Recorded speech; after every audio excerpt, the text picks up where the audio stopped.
जी मार जी, आप दोनों का एक जैसा प्रश्न है। मार जी, आप कह रहे हैं कि पाप कर्मों का फल शरीर को ही भोगना पड़ता है, ना कि आत्मा को। लेकिन आत्मा आसक्त हो चुकी है शरीर पे। समस्या तो इसी बात की फंस गई ना कि आत्मा शरीर में आसक्त हो सकती है। जैसे तुम ईमानदारी से बताओ, तुम अपने को आत्मा मानते हो, शरीर मानते हो ना? इसीलिए उसको बार बार दुख भोगना पड़ रहा है, जन्म मरण भोगना पड़ रहा है। यही बात को, इसी को जब हम साधना के द्वारा अपने को अलग देख लेते हैं तो जीवन मुक्त हो जाता है, वो विदेह मुक्त हो जाता है, वो मोक्ष को प्राप्त हो जाता है। समस्या तो यही है कि निर्विकार आत्मा विकारी शरीर में फंस गई। शरीर ने नहीं फंसा, आत्मा ने स्वयं इसको स्वीकार कर लिया। जैसे मैं पुरुष हूं, अब वो मैं है आत्मा और पुरुष है माया। अब आत्मा ने माया को पकड़ लिया और कह रहा है माया ने मुझे पकड़ लिया। उल्टा बोलेंगे ना आप बोलेंगे उल्टा कि मैं तो छूटना चाहता हूं पर माया ने मुझे पकड़ लिया। ऐसे हम पकड़े हैं। अब हम कहते हैं माइक ने मुझे पकड़ लिया, मैं तो छोड़ना चाहता हूं। तो छोड़ दो।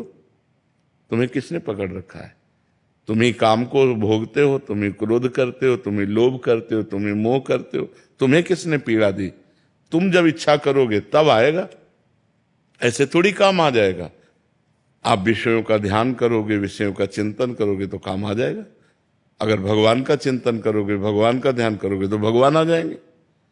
तो हमारी गलती हो गई है। इसी गलती को मिटाने के लिए हमें मानव देह मिला है। हम खूब नाम जप करें, शास्त्र स्वाध्याय करें, गंदे आचरणों का त्याग करें, पवित्र भोजन करें, समाज को सुख देने वाले कार्य करें, किसी को दुख न दें।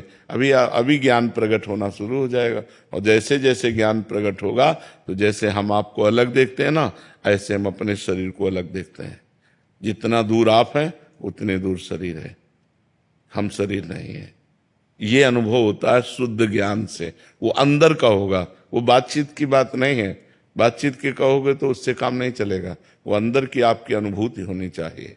सुख दुख, लाभ हानि, जय पराजय, गर्मी सर्दी, मान अपमान सब सह गए, क्योंकि वो शरीर में हो रहे हैं, अपने में नहीं। पाप और पुण्य, कर्ता और भोक्ता, ये सब हमारी गलती से हो गया। हमने गलती से अपने को स्वीकार कर लिया शरीर। अब ये गलती ऐसे मिटने वाली नहीं कि मैं शरीर नहीं हूं, इतने से थोड़ी निपट जाएगा। अब इसके लिए तपस्या करनी पड़ेगी, साधना करनी पड़ेगी। तो तपस्या क्या है? आए हुए काम के ताप को सह जाना, क्रोध को सह जाना, समाज के द्वारा दी हुई प्रतिकूलता को सह जाना, खूब नाम जप करना, भगवान से प्रार्थना करना कि हमें शुद्ध ज्ञान दो, तो भगवान ज्ञान दें। सोई जाने जे देह जनाई, और जानत तुम्हें तुम्हें हो जाई। जिसे भगवान अनुभव करा देते हैं वो भगवत स्वरूप हो जाता है, वो साक्षात भगवान का स्वरूप हो जाता है। मार जी, पूर्व में पाप किए हैं, आपने लिखा कि अभी नवीन शरीर में इसका भोग क्यों करना पड़ रहा है। क्योंकि आप ही हो ना। आत्मा तो पूर्व में भी वही थी।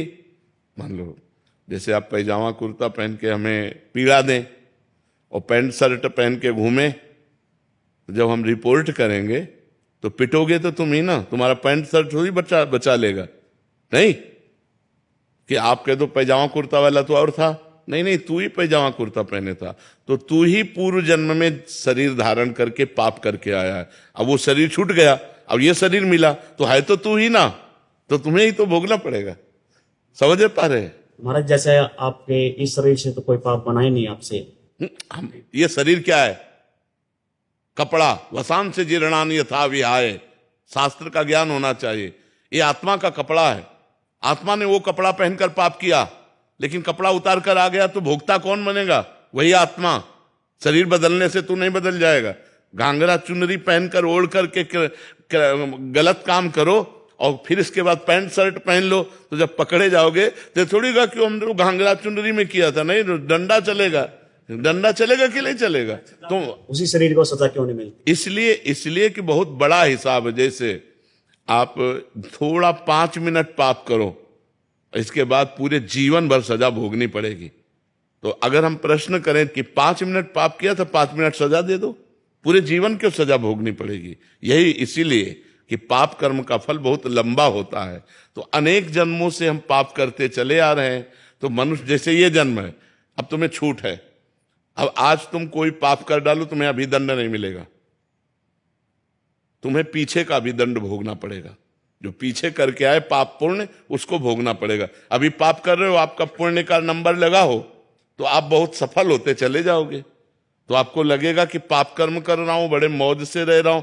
मौज से नहीं रह, तुम्हारे पुण्य कर्म इस समय लागू हो गए इसलिए मौज है, और जिस समय पुण्य कर्म खत्म हुए और ये वर्तमान का पाप और पूर्व का पाप कनेक्शन तो ब्लास्ट हो जाएगा। फिर रहा न को कुल रोवन हारा, मिट्टी में मिल जाओगे।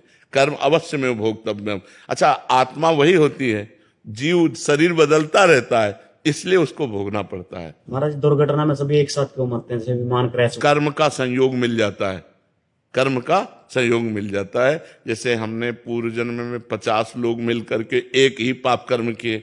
जैसे तुम दोनों का प्रश्न एक साथ हुआ ना, क्यों हुआ? क्योंकि प्रश्न मिल गया।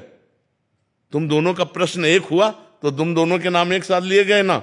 तुम दोनों अलग अलग हो ना, तो तुम दोनों का जैसे प्रश्न मिल गया, ऐसे पूरी सृष्टि में बोले 240 लोगों का कर्म मिल गया। अब वही 240 उसमें बैठा ले जाएंगे जो एक साथ भस्म होंगे, उनका कर्म मिल गया। और तो पूरी सृष्टि के कर्म संयोग जब मिलते हैं तो जो जहां का होता है वो आकर के वहीं में आकर के संपन्न हो जाता है। बड़ा सिस्टम विचित्र है, सरकारी सिस्टम है, क्योंकि भगवान त्रिकालज्ञ है ना, वो सब देख रहे हैं। इसलिए बहुत होश से कर्म करो, बहुत संभल संभल कर कर्म करो, पाप कर्म ना बनने पावे। मान लो 50 आदमी को एक ही जगह मरना है, अब कोई दिल्ली से आ रहा है, कोई बंबई से आ रहा है, कोई, अब वहीं 50 आके मिलेंगे, वहीं मरेंगे। ये है कर्मों का बड़ा जाल बिछा हुआ है। तो इसलिए नाम जब करो तो बढ़िया कर्म संस्कार से पवित्र होकर आनंद को प्राप्त हो।